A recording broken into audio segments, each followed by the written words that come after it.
radiologista do CEIB e médico radiologista do Serviço de Imagem do Hospital das Clínicas da Universidade Federal do Triângulo Mineiro. E o tema de hoje vai ser sobre fraturas do esqueleto apendicular. Eu acredito que vocês terão uma aula sobre fraturas do esqueleto axial, né, fraturas de coluna, com a doutora Margarete. Bom, o que é fratura, né? Fratura é quando acontece a quebra, né, a descontinuidade do trabeculado ósseo e da cortical de um determinado osso por uma força exercida externamente. Tá? E o método de imagem que a gente mais utiliza, é mais difundido para a gente fazer o diagnóstico da fratura, é a radiografia convencional, ok? Na radiografia convencional, a gente tem um feixe de raio-x que vai atravessar a estrutura determinada, e a porção mais densa, né, ou mais mineralizada do osso, ela dificulta a passagem do feixe de raio-x, então por isso que ela vai ficar mais branca, né, e a parte branca a gente chama de radiodensa, enquanto que o trabeculado ósseo, onde o osso é menos mineralizado, como a cavidade medular, a metáfise e a epífise, a gente tem uma maior quantidade de células vermelhas, né, de células hematopoéticas vermelhas e de medula gordurosa, e por isso que fica mais claro, né, fica mais escuro, né, fica mais radiotransparente, tá? E aqui é o padrão, a característica da fratura é a perda da continuidade da cortical ou do trabeculado da medular óssea. Esse é o conceito de fratura. Bom, as fraturas, elas podem ser completas ou incompletas. A fratura, ela é chamada de completa quando ela acomete todas as corticais. Então, a gente tem cortical dorsal, anterior, lateral e medial. A fratura completa, ela atravessa de uma cortical até a outra. E a fratura incompleta, ela pode acometer apenas a cortical óssea, apenas a medular óssea, ou a cortical e a medular, mas sem transfixar todo o osso, né? Ela acomete apenas uma área do osso. Além disso, as fraturas completas, elas podem ser divididas em fraturas de traço simples, onde a gente tem apenas um traço de fratura, ou uma fratura multifragmentada, né? Tem mais de um fragmento ósseo. E as fraturas incompletas são aquelas fraturas representadas onde a gente tem acometimento de parte da secção óssea, né? As fraturas incompletas, elas são mais comuns na faixa etária pediátrica, devido à maior plasticidade e elasticidade do osso, né? Tem mais tecido osteoide, mais tecido fibrocartilaginoso, do que trabéculas ósseas mais calcificadas, né, mineralizadas. São três tipos mais comuns nessa faixa etária. A gente pode ter a deformidade plástica, onde não é caracterizado o traço da fratura, mas o segmento ósseo ele sofre uma deformidade, okay? É um padrão de fratura de difícil reconhecimento para quem não está acostumado com a anatomia e quem desconhece esse tipo de fratura. A fratura em tórolo é uma fratura que acomete apenas uma cortical e essa cortical ela fica impactada, ok? E a fratura em galho verde é aquele padrão de fratura onde o traço acomete cortical óssea e parte da medular, mas a cortical oposta está parcialmente íntegra, né? Por isso que existe essa deformidade e sem a transfixação do traço da fratura. Observem que essas radiografias são todas de esqueleto imaturo, né? A gente ainda tem a placa de crescimento aberta, né? São fraturas de criança. As fraturas incompletas, elas não são exclusivas da faixa etária infantil, ok? Outra forma de classificação de fratura é a fratura fechada, como essa fratura de cotovelo, né, de criança, né, uma fratura supracondiliana. E a fratura ela é dita como fechada quando não há descontinuidade do tegumento, né, a pele e o subcutâneo não foram lacerados. E a outra forma de fratura é a exposta ou fratura aberta, onde existe uma solução de continuidade que comunica o meio, essa solução de continuidade é na pele, né, e ela comunica o meio externo até o foco da fratura. Não necessariamente o osso precisa estar exposto para ser considerado uma fratura exposta, tá, ok? Basta você ter a fratura e essa solução de continuidade entre gordura e pele com o meio externo, ok? Já que isso aumenta o risco de contaminação do foco da fratura. Em relação ao mecanismo de trauma que vai gerar a fratura, esse trauma ele pode ser direto ou pode ser um trauma indireto, como os mecanismos de entorse. Muito bem. Toda vez que você tem uma suspeita de uma fratura, ela precisa ser confirmada e até estudada. E o exame complementar inicial, de baixo custo e bastante difundido, é a radiografia convencional, tá? O velho e bom aparelho de raio-x. É um método barato, rápido e de baixo custo. E praticamente está disponível em qualquer unidade de saúde. Bom, mas como eu faço a radiografia, ou como eu solicito a radiografia para fazer o diagnóstico da fratura ou para confirmar a minha suspeita? Primeiro, a gente precisa de duas incidências ortogonais, né? Basicamente é o AP e o perfil. AP é antero-posterior, que é a forma como o feixe de raio-x vai atravessar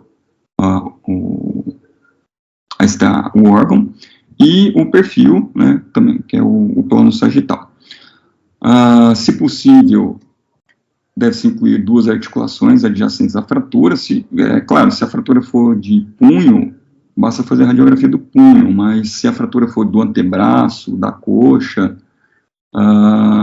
no filme onde foi adquirido o raio-x, é adequado que a articulação proximal e a articulação distal apareçam para que a gente possa estudar a extensão dessa fratura. E caso você tenha dúvida se o osso está normal ou alterado, você pode lançar a mão de fazer a radiografia do lado contralateral. Ok? Então, vamos supor que tem uma criança com história de queda sobre o punho, chegou no seu consultório com dor e deformidade na região do punho. Então, você solicita raio-x ou radiografia do punho esquerdo, né, coloca ao lado, AP e perfil. Ok? Perdão. É dessa forma que é posicionado a extremidade para fazer o exame, tá? Existem diferentes tamanhos de cassetes. O cassete é que ele vai ter o filme, né, a famosa chapa, ou apenas um dispositivo, um sensor que vai captar o grau de penetração do feixe de raio-x, ok? Raio-x de punho serve para ver mão? Não é o adequado, tá ok? Raio-x de mão serve para ver punho, não é o adequado, tá ok? Isso porque a incidência do feixe de raio-x que o técnico vai fazer, ela é programada para maximizar ou para melhorar de forma significativa a demonstração de cada estrutura e de sua morfologia habitual, ok? Então, feita a radiografia do punho, essa é a incidência antero-posterior e essa é a incidência em perfil, ok? Então, aqui é só para mostrar para vocês, aqui é uma fratura do escafoide, ok? Aqui está o polo proximal, o polo distal do escafoide, e além dessa fratura que está desalinhada, existe uma perda de congruência articular entre a primeira fileira do carpo com a segunda fileira do carpo. Tá? Isso é uma dissociação escafo-semilunar com fratura. Okay? Aqui no perfil a gente pode ver que o captato está desabado, né? Ele encurtou, e a segunda fileira do punho desviou dorsalmente. Okay? São detalhes a mais que a gente pode ver no estudo.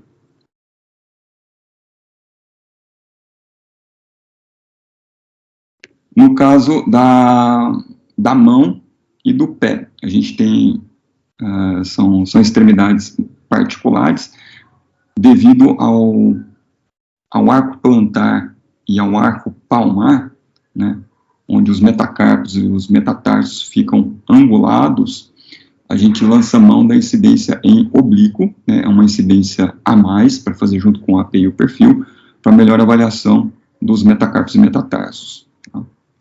Então, aqui uma radiografia em AP, em antero-posterior, e em oblíquo da mão. Ok? Eu não coloquei o perfil, mas poderia ter colocado o perfil. Ok?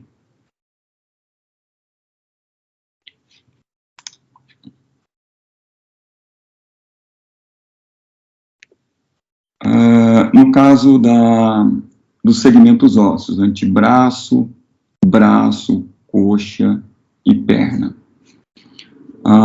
As incidências realizadas também são AP e o perfil, mas são esses segmentos que eles devem aparecer uma articulação proximal e uma articulação distal, para que a gente possa avaliar se o traço de fratura tem a extensão ou não articular, e se a articulação está congruente ou se existe uma luxação associada. A bacia, boa parte das fraturas, a gente faz o estudo inicial com a radiografia panorâmica da bacia. A panorâmica da bacia é o AP, é o antero-posterior. E é essa imagem que a gente vai obter, onde vai aparecer as cristas ilíacas e tuberosidades isquiáticas, e o segmento femoral proximal, né, até mais ou menos uns 2 centímetros do trocânter menor, é o habitual aparecer. Então, nesse caso aqui é uma fratura de bacia, onde a gente tem, uma fratura da região acetabular à esquerda, multifragmentada, com traço estendendo-se para a coluna posterior, tá, e um desvio medial da lâmina quadrilátera, perdão, da coluna posterior do acetábulo. Outras incidências da radiografia de bacia também podem ser lançadas, podem ser utilizadas. Você pode estudar apenas o quadril em si, né, se você quiser focar um estudo no quadril, né, como no AP e o perfil, e existem também incidências direcionadas apenas para o acetábulo, como a alar e obturatriz, que são incidências de rotação interna e rotação externa da bacia. Muito bem, e o que a radiografia convencional pode nos trazer de informação? Primeiro, o diagnóstico da nossa suspeita de fratura, né, vai confirmar ou não. E depois, o topografar a fratura, avaliar a extensão da fratura e o tipo da fratura, se é completa ou não, multifragmentada, simples, se ela é desalinhada, se existe encurtamento, afastamento entre os fragmentos, e algumas anormalidades associadas, como luxações, infecções ou condições adversas do osso, como infecção, neoplasia, e serve para acompanhar o tratamento. Muito bem. O sítio anatômico, a gente classifica, a gente denomina a fratura conforme onde ela está. Por exemplo, aqui uma radiografia AP do joelho, onde a gente tem uma fratura do planalto tibial, tá? Basicamente uma fratura metadiafisária, tá? O aspecto lateral metadiafisária do segmento proximal da tíbia, ou uma fratura do planalto tibial lateral com extensão para o segmento proximal da diáfise, além de extensão para a superfície articular. Okay? Aqui no caso uma fratura diafisária no terço médio do húmero, e aqui uma fratura no esqueleto imaturo, né, uma criança, a gente consegue ver a placa de crescimento ainda aberta, uma fratura da região metafisária distal do rádio, tá? Então aqui é o fragmento, o traço de fratura, ele pega a placa e depois ele se estende para a metáfise, e esse é o fragmento ósseo que contém a metáfise, placa de crescimento e a epífise, está desviado dorsalmente.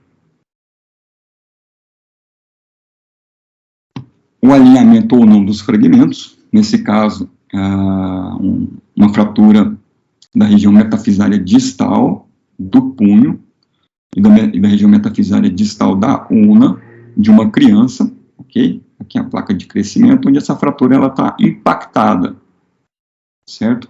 Dá para a gente ver essa pequena deformidade na cortical óssea, onde o fragmento distal afundou discretamente em relação ao fragmento proximal. Isso aqui nos diz que a fratura tem contato ósseo entre os fragmentos, vai ter uma boa evolução, né? Isso vai consolidar. Diferentemente desse padrão de fratura diafisária de tíbia e de fíbula, onde tem uma perda de contato ósseo entre os fragmentos proximal e distal. O fragmento distal, ele inclusive tem uma translação lateral e encurtamento. Tá? Não tem contato ósseo, a chance de haver uma consolidação é muito pequena, ou seja, necessidade de redução da fratura para alinhar o fragmento distal com o fragmento proximal e possibilitar o processo de consolidação. Bom, a gente tem algumas características especiais envolvendo as fraturas. Existe uma diferença entre fratura impactada e uma fratura com depressão. Basicamente, uma fratura impactada, aqui a gente tem uma fratura completa no colo femoral esquerdo, onde o fragmento proximal, né, ele está um pouco afundado em relação ao fragmento distal. E esse afundamento, ele deu uma amassada no trabeculado ósseo, por isso que fica mais esclerótico. Essas fraturas impactadas, geralmente, têm bom prognóstico, já que você mantém o máximo de contato entre os dois fragmentos. Já as fraturas com depressão do fragmento ósseo, como nesse caso de fratura do planalto tibial, é uma fratura com traço transverso na metáfise proximal, e outro traço que se estende, é um traço oblíquo, que se estende para a porção central, e a gente tem esse fragmento do côndilo medial, e a gente tem um fragmento articular do côndilo lateral da tíbia, e esse fragmento articular está afundado. Observa essa distância entre a linha da superfície articular do côndilo tibial e aonde ele deveria estar. Okay? Isso gera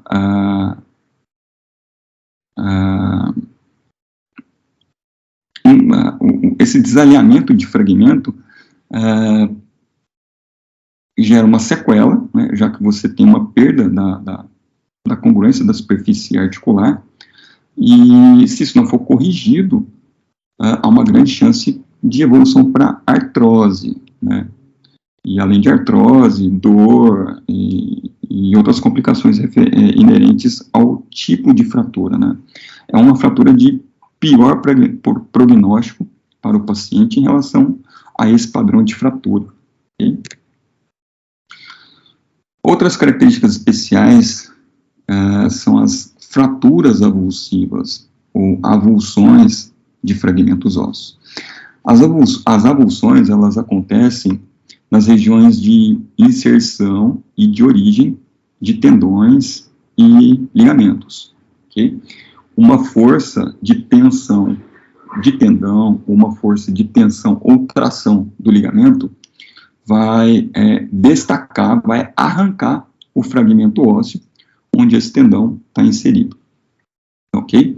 Se o osso é mais frágil do que o tendão, vai haver a fratura. Se o tendão for mais frágil que o osso, vai haver a rotura tendínea. Tá? Então, nesse caso aqui, a gente tem uma fratura avulsiva da base do quinto metatarso, onde fica inserido o tendão do fibular curto. Okay? O tendão do fibular curto avulsionou a sua inserção óssea. Nesse caso aqui, esse pequeno fragmento ósseo faz parte da base da falange média do terceiro dedo, onde fica inserido o ligamento colateral, né? É uma estrutura capsular. Aqui, nessa incidência em AP do joelho, tem um destacamento desse fragmento ósseo, né, da borda lateral da tíbia, onde tem inserção de um ligamento específico, chama ligamento anterolateral, tá? E essa fratura aqui tem um epônimo, isso que geralmente cai em prova, né, é a fratura de Segond. Segond escreve-se com S-E-G-O-N-D, ok? Segond. E outro caso aqui é uma fratura avulsiva da inserção do tendão calcaneano. O tendão calcaneano deveria estar inserido aqui. Esse fragmento ósseo deveria estar inserido aqui. Com a avulsão, né, as fibras do tríceps sural se contraem e puxam o fragmento ósseo, ok? Sem tratamento cirúrgico, esse fragmento nunca vai chegar aqui para se consolidar. Outra característica específica de fratura são as fraturas articulares associadas com luxação. Luxação significa perda da congruência entre duas superfícies articulares, tá? É uma situação grave, tá? Luxação é uma situação grave para a articulação, é onde há rotura de cápsula e rotura de ligamentos, podendo ter lesão de superfície cartilaginosa, ok? E isso pode gerar instabilidade da articulação, dor crônica e artrose. Nesse caso aqui, uma radiografia anteroposterior do tornozelo, a gente, por um mecanismo de entorse, a gente tem esse padrão de fratura do segmento diafisário distal da fíbula, ok? Associada à subluxação tibiotalar lateral, ok? O que aconteceu? Por um mecanismo de eversão e às vezes rotação externa, o calcâneo, o retropé do paciente veio para a lateral, né, teve um desvio em valgo, onde promoveu rotura dos ligamentos da porção medial, como aqui o ligamento deltoide. Esse talos, ele colide contra o maleo lateral e determina a fratura, além de lesão ligamentar da sindesmose tibio-fibular distal. Okay? Então, além da fratura, existem sinais de lesão ligamentar, deltoide e complexo ligamentar da sindesmose. Okay? Não dá para fazer tratamento conservador, é tratamento cirúrgico, tá, ok? Com osteossíntese, né, coloca placa, parafuso aqui, restaura a congruência articular, às vezes faz reparo de ligamento deltoide. Nesse caso aqui, é outro tipo de fratura luxação, no caso aqui, Isso é um padrão de fratura de luxação clássico, chamada fratura de luxação de Lisfranc. Tá? Lisfranc é L-I-S-F-R-A-N-C, ok? É entre as articulações cuneo-metatársicas ou tarso-metatársicas, tá? E também é uma lesão grave para o pé do paciente e precisa ser tratado cirurgicamente, tá? Sempre que houver uma luxação associada à fratura, isso é uma emergência do ponto de vista ortopédico, tá? Não é uma emergência que vai trazer risco de vida para o paciente, mas é uma situação que vai trazer risco de perda de função do membro, ok? Então, sempre que aparecer essa situação, o caso tem que ser encaminhado o mais rápido possível para o ortopedista para a devida conduta. Muito bom. Perdão. Outro tipo de fratura, certamente caracterizado como uma emergência, porque está relacionada com instabilidade hemodinâmica, são as fraturas do anel pélvico. Okay? E elas são classificadas entre fraturas estáveis e instáveis. Esse estável é do ponto de vista hemodinâmico. São fraturas que podem gerar laceração de vasos pélvicos, vasos do compartimento extraperitoneal da pelve, e causar choque hemodinâmico do paciente. Certo? Perdão.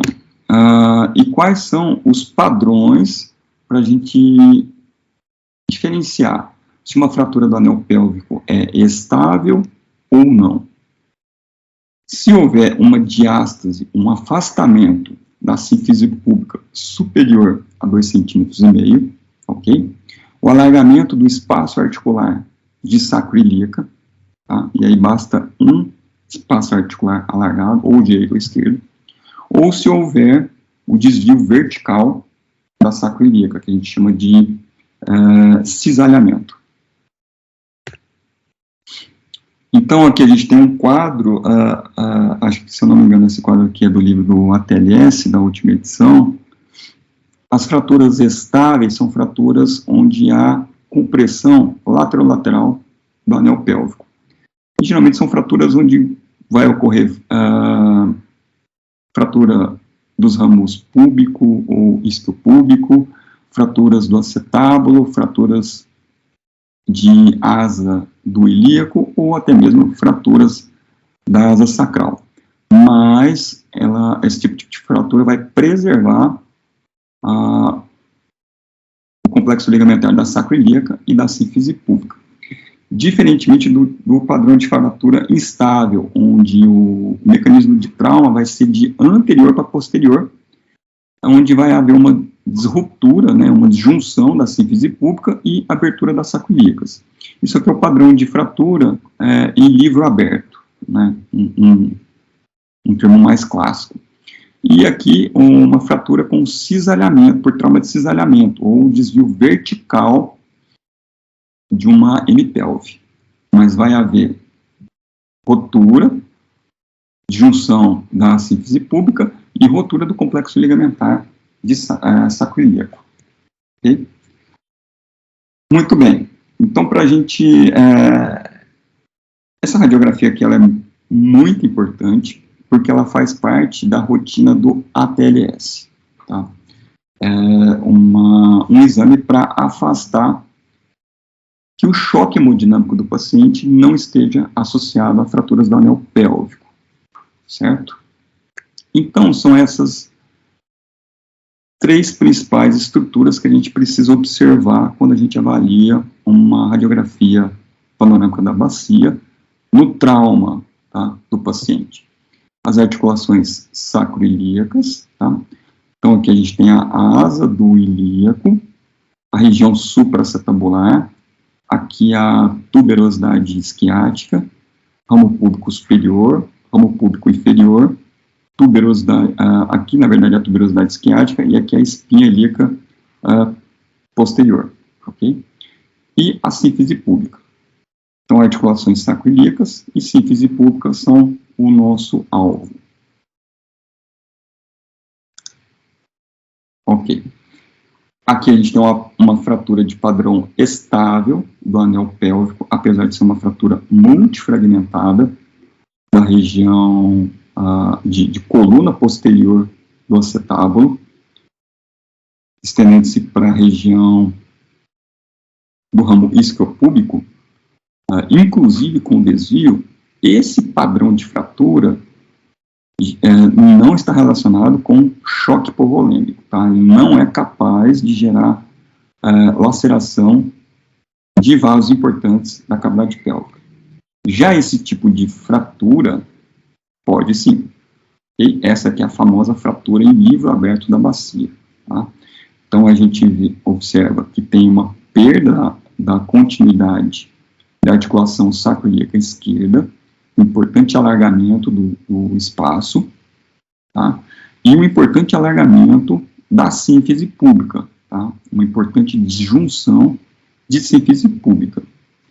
Com isso, o que aconteceu? O anel pélvico do paciente aumentou, né? O diâmetro laterolateral e anteroposterior aumentou, e a pelve fica mais complacente para reter sangramento de vasos pélvicos, tá? As fraturas dos ramos público, superior e isquiopúbico não são tão importantes assim quanto a disjunção de sínfise pública e disjunção da sacroiliaca à esquerda, tá, ok? Esse tipo de fratura que gera instabilidade hemodinâmica. Muito bem, outras características específicas de fratura. Fraturas por insuficiência. A fratura por insuficiência, ela acontece no osso osteoporótico. E o osso osteoporótico é aquele osso onde existe reabsorção da matriz óssea, ou reabsorção do depósito, da mineralização, depósito cálcico. Tá? É fratura mais típica de pacientes idosos, mulheres na menopausa, ou de pacientes com distúrbios metabólicos, como insuficiência renal crônica e hiperparatireoidismo, ou uso de algum tipo de medicamento. Okay? Então, a fratura vai acontecer num osso que está enfraquecido. Para isso, pequenos traumas, como queda de própria altura, são responsáveis, esses pequenos traumas serão responsáveis por fraturas que não ocorreriam num osso que não tem osteoporose. Esse daqui, a fratura da região do segmento proximal do fêmur, fratura do colo ou a fratura transtrocanteriana, são fraturas clássicas de paciente com osteoporose. Okay? São fraturas geradas por traumas banais, como queda de própria altura. É um vozinho que levantou à noite, foi ao banheiro, tropeçou ou escorregou no tapete e caiu de bumbum. Okay? Esse é o padrão mais clássico e mais comum das fraturas por insuficiência.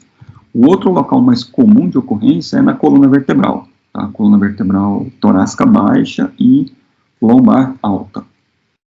Caso esse tipo de fratura aconteça no indivíduo jovem, tem que ser investigado patologias que causem osteoporose ou osteomalácia, ou o trauma foi de alta energia, certo?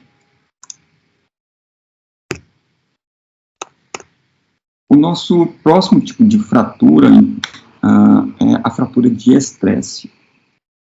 A fratura de estresse, ela acontece por uma sobrecarga mecânica em cima de um osso normal. Então, é o que acontece com o corredor, que ele pratica a sua atividade física de forma a exceder a capacidade do osso de absorver o impacto. Okay? Essa forma de impacto é uma forma de impacto repetitiva e de curto ou longo prazo, tá? Não é um trauma súbito, mas um trauma repetitivo. Então, isso acontece no corredor, acontece pessoa que pratica academia, né? Nas influências, esse povo aqui adora fazer sobrecarga mecânica na academia. E como que a gente vai observar esse padrão de fratura? Okay? Na radiografia simples, o traço de fratura vai ser incompleto. Tá? Raramente a fratura de estresse vai ser uma fratura completa. Por quê? Porque o trauma é um microtrauma, e o microtrauma por repetição. Okay? Então, geralmente, o osso vai edemaciar, vai ter hemorragia. Nessa fase, o raio-x vai ser normal, não vai conseguir diagnosticar essa microfratura. E à medida que a fratura vai aumentando e vai se estendendo para a cortical óssea e vai ficando um pouco maior, ela se torna visível à radiografia, certo? Então, aqui é uma radiografia em perfil da perna de um paciente, onde a gente tem um dos locais mais comuns de fratura por estresse, que é a diáfise tibial. E a cortical anterior da diáfise tibial é o local mais comum. Os outros locais são as diáfises dos metatarsos e o calcâneo, ok? Depois vem metáfise da tíbia, pedículo ósseo de corpo vertebral, de vértebra, tá? Mas o local mais comum, diáfise tibial. Fratura patológica é toda aquela fratura que acontece em um osso doente. A fratura por insuficiência, apesar de acontecer em um osso osteopênico, onde ele tem pouco osso, essa condição de osteoporose não é considerada como patológico, já que ela faz parte do envelhecimento da pessoa. Mas quando há neoplasia, ou um processo inflamatório, um processo infeccioso, onde há alteração da mineralização óssea, ou substituição por um outro tecido, como tecido tumoral ou tecido infeccioso, a fratura é chamada de fratura patológica. Aqui a gente tem uma radiografia em AP do quadril esquerdo, onde a gente vê uma lesão mais clara, né, uma lesão radiolucente no colo femoral e na região intertrocantérica, é uma lesão tumoral, e a descontinuidade, né, onde a gente tem a cortical inferior do fragmento distal, descontínua e desalinhada, correspondendo ao traço de fratura. Então, isso é uma fratura patológica.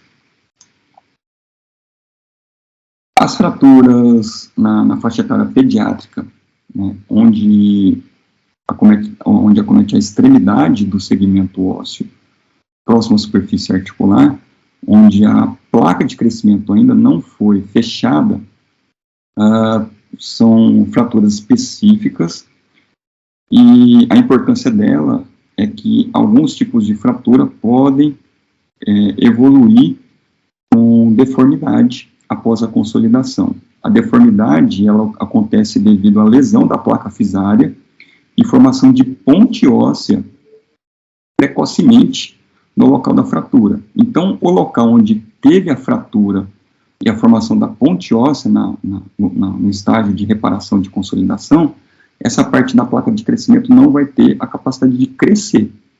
Okay? Então, o lado que não foi fraturado continua crescendo, e o lado que foi fraturado para de crescer. E a criança fica com uma deformidade angular. Tá? Por isso, esse padrão, essa fratura, ela é importante. Então, aqui existe uma classificação universal, uma classificação mais utilizada. Existem outras 2 ou 3, mas essa de Salter-Harris é a mais conhecida e mais difundida. Né? Então, são 5 tipos, né? O tipo 2 é o mais comum, e ela é caracterizada por uma fratura de metáfise que se estende para a placa de crescimento. Okay? A fratura do tipo 1 é uma fratura de descolamento, onde o traço acomete apenas a placa de crescimento e o fragmento distal está deslocado. A fratura do tipo 3 é uma fratura que pega a placa de crescimento e a epífise, né? Esse fragmento ósseo ele é exclusivamente epifisário. A fratura do tipo 4 é um traço vertical, né? Pode ser sagital ou coronal, que acomete tanto parte da metáfise, parte da placa e epífise, podendo se estender para a superfície articular. E a fratura do tipo 5 é uma fratura por impacção, tá? O fragmento distal, ele impacta em direção ao fragmento proximal e reduz o espaço da placa de crescimento, tá? Tipo 4 e tipo 5 são os padrões com maior chance para evolução para deformidade óssea, tá? Muito bem. Existem alguns outros métodos de imagem que podem ser utilizados no diagnóstico das fraturas. A radiografia convencional é o método mais disponível, barato e rápido. E a tomografia computadorizada é um outro dispositivo que pode ser lançado mão para o auxílio no diagnóstico, né, e no estudo da fratura. O tomógrafo, essa parte aqui é a mesa do exame onde o paciente entra, ok? E aqui é onde o tubo de raio-x vai emitir o feixe de raio-x e o feixe vai ser captado, vai ser interpretado por um software e a imagem vai ser montada, tá? Então essa aqui é a parte do gantry, onde a tomografia nada mais é formada que uma ampola de raio-x. Tem alguns tomógrafos que têm 2 ampolas, e essa ampola de raio-x emite uma radiação constante, e isso aqui fica girando. E essa velocidade de giro depende de aparelho para aparelho. O paciente vai ficar aqui no meio, tá? E aqui tem uma fileira de detectores que a gente pode fazer isso aqui, uma análise em relação como várias chapas de raio-x, tá? Mas são dispositivos eletrônicos que vão captar o feixe de raio-x e o quanto esse feixe de raio-x foi atenuado ou não pelo organismo. Então, cada estrutura, a gordura atenua menos, o osso atenua mais. Então, cada atenuação, isso aqui, esse dispositivo, essa placa leitora, vai interpretar como uma cor diferente e vai formar a imagem que a gente vê, ok? Então, a tomografia, ela tem uma excelente resolução de contraste entre as estruturas. Contraste é a capacidade de você diferenciar uma estrutura de outra, tá? Diferenciar gordura, de tendão, de músculo, de osso, ok? A resolução para tomografia, para extremidades, é muito boa para osso, diferenciar osso de partes moles, tá? E ela possibilita o aparelho reformatar, reconstruir essas imagens que são adquiridas no plano axial, como se a gente fosse fatiando a pessoa no plano axial, e depois o computador vai reformatar isso no plano sagital, no plano coronal, oblíquo, e faz aquelas imagens tridimensionais que todo mundo gosta. Mas qual que é a vantagem da tomografia em relação à radiografia? Ela possibilita o diagnóstico de fraturas ocultas. Essas fraturas ocultas são fraturas ocultas para o método da radiografia.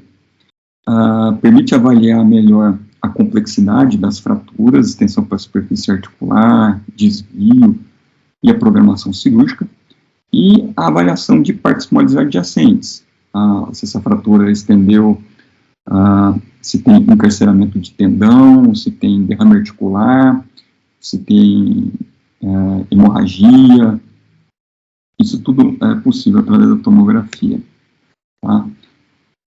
Esse aqui é um caso de um paciente com queda com a mão espalmada e evolui com dor no punho.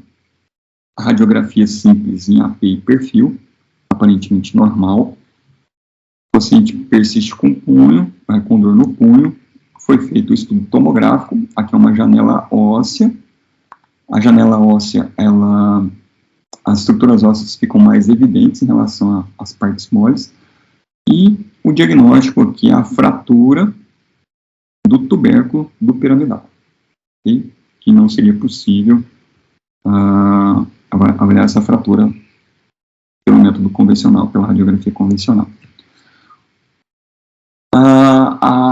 A tomografia também possibilita o estudo da fratura nos diferentes planos, como no plano axial, sagital e coronal, né? O exame é adquirido apenas no plano axial e depois o computador reformata e faz o plano sagital e o plano coronal. Isso possibilita que a gente estude se o traço de fratura estendeu para a superfície articular, da subtalar, da calcâneo-cuboidea, o desvio que tem entre esses fragmentos, e o estudo ajuda o cirurgião a definir o tipo de tratamento que será proposto para o paciente. E, além do mais, as reconstruções tridimensionais, né, que ajudam ainda mais a entender as fraturas mais complexas. A ressonância magnética também tem o seu papel na avaliação de fraturas, certo? Ela também tem uma excelente resolução de contraste entre as estruturas ósseas e de partes moles, mas diferentemente da tomografia, os diferentes planos precisam ser programados, né? Então você programa o plano axial, programa o plano coronal, programa o plano sagital, e tem diversas sequências, como sequências ponderadas em T1, T2, STIR, sequências com saturação de gordura, saturação de água, tudo isso que possibilita a gente identificar que tipo de estrutura é aquela, não se é osso ou não, mas se tem hemorragia, se tem se o líquido é claro, se tem componente hiperproteico, tá? Já que isso não é tão possível assim pela tomografia. A desvantagem é que é um exame de alto custo, e um exame demorado, e não está disponível em todas as situações, além de algumas contraindicações. Tá? A vantagem para a fratura é que a ressonância magnética consegue detectar o edema ósseo, a hemorragia óssea e a microfratura, diferentemente do raio-x e da tomografia, certo? E, além disso, possibilita uma melhor avaliação de cartilagem, tendão, ligamento, líquido articular. Então, aqui a gente tem um exemplo de uma ressonância magnética do joelho, né, plano sagital. Isso aqui é uma sequência T2 com saturação de gordura. A gordura foi saturada para ficar mais evidente o líquido. E aqui é uma sequência ponderada em T1.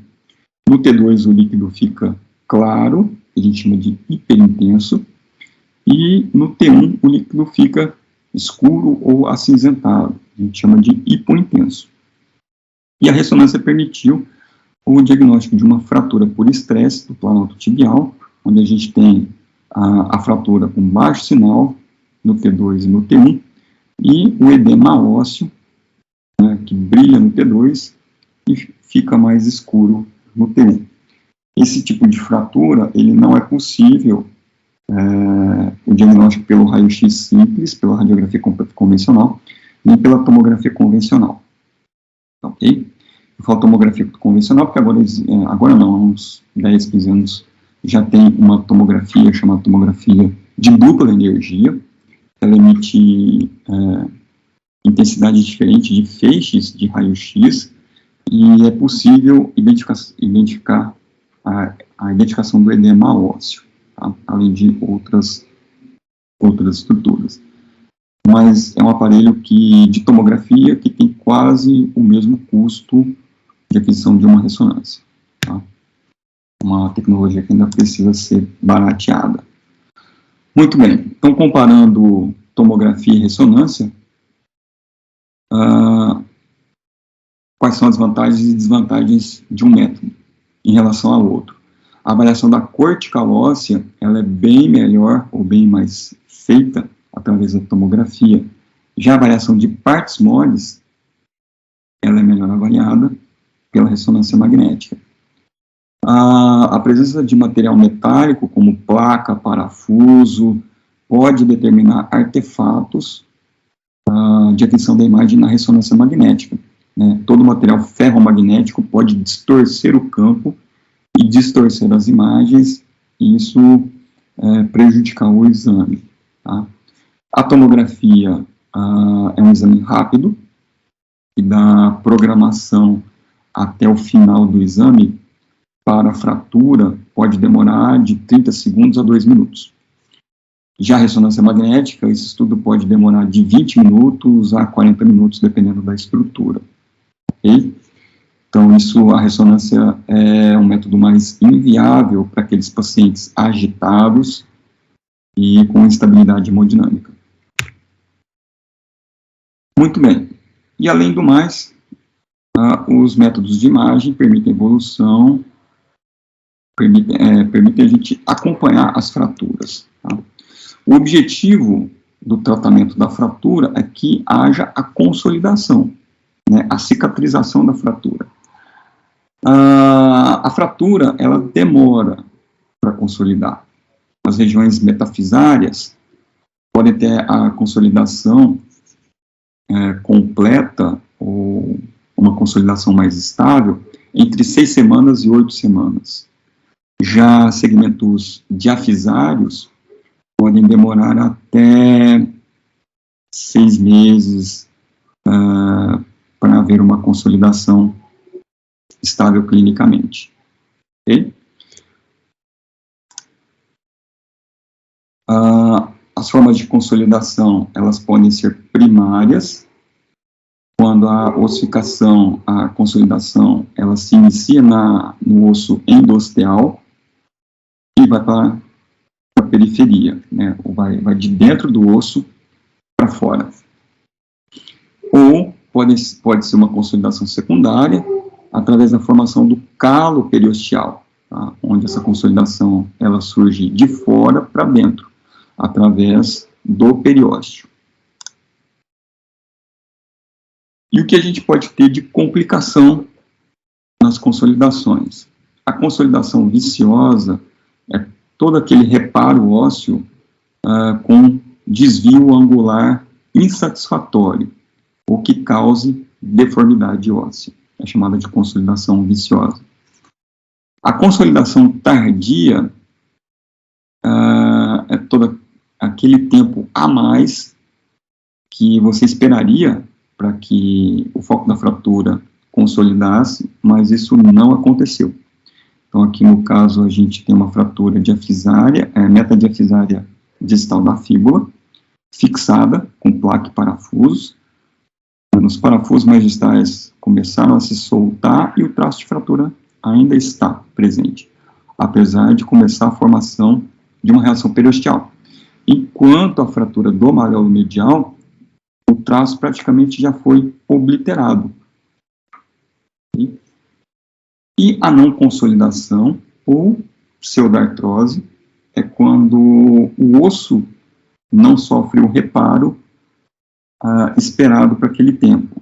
Então, por exemplo, uma fratura diafisária que não consolidou em 7 meses ou 8 meses. Okay?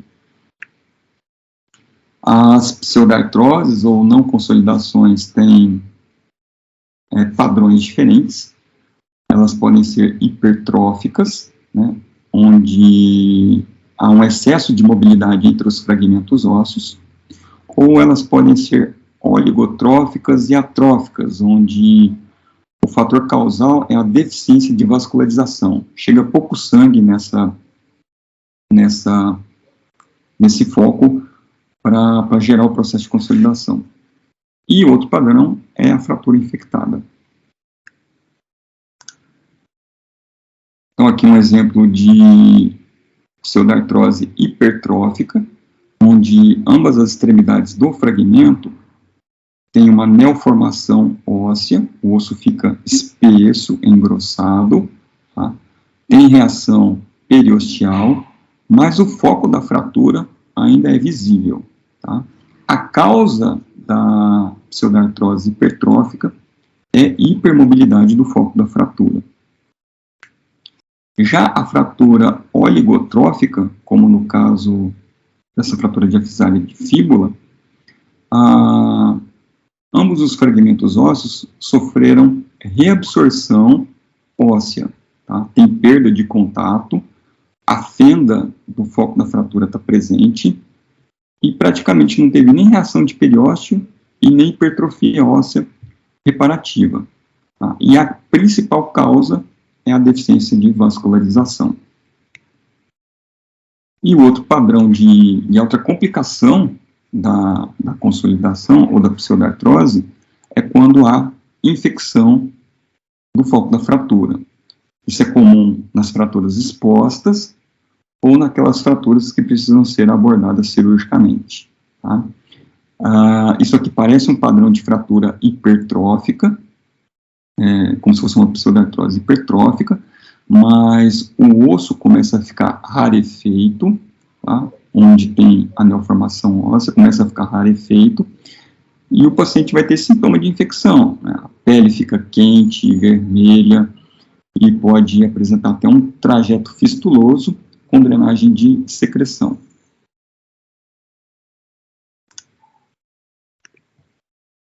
Outras complicações esperadas para as fraturas. A osteoporose por desuso, né? Claro, o indivíduo não utiliza aquele membro, não pisa, o organismo começa a entender que aquele membro não está sendo utilizado e começa o processo de reabsorção do componente calcificado para distribuição do cálcio para outros segmentos do corpo. A miosite ossificante, que é um hematoma organizado que sofreu uma ossificação secundária a um trauma, ok? Isso aí às vezes não gera dor, mas pode gerar,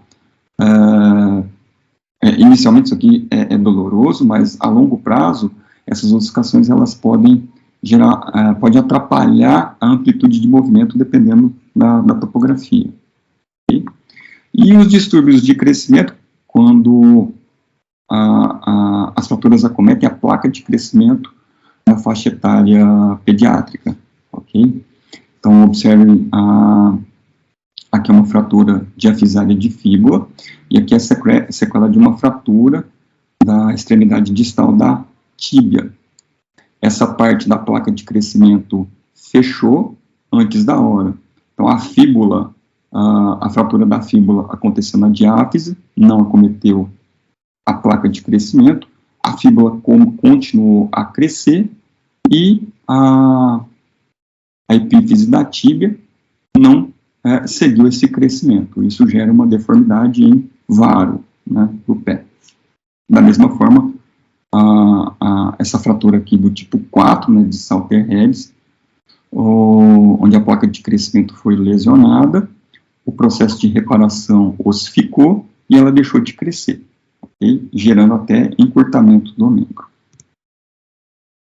E outra sequela, outra complicação de fratura, principalmente naquelas fraturas articulares, é a evolução para artrose, tá? O desgaste da articulação. A artrose é caracterizada por perda da cartilagem de revestimento, né? Então a perda de cartilagem vai traduzir radiograficamente por redução do espaço da articulação e formação de osteófitos ou neoformação óssea numa tentativa de reparar essa perda de espaço articular. Okay?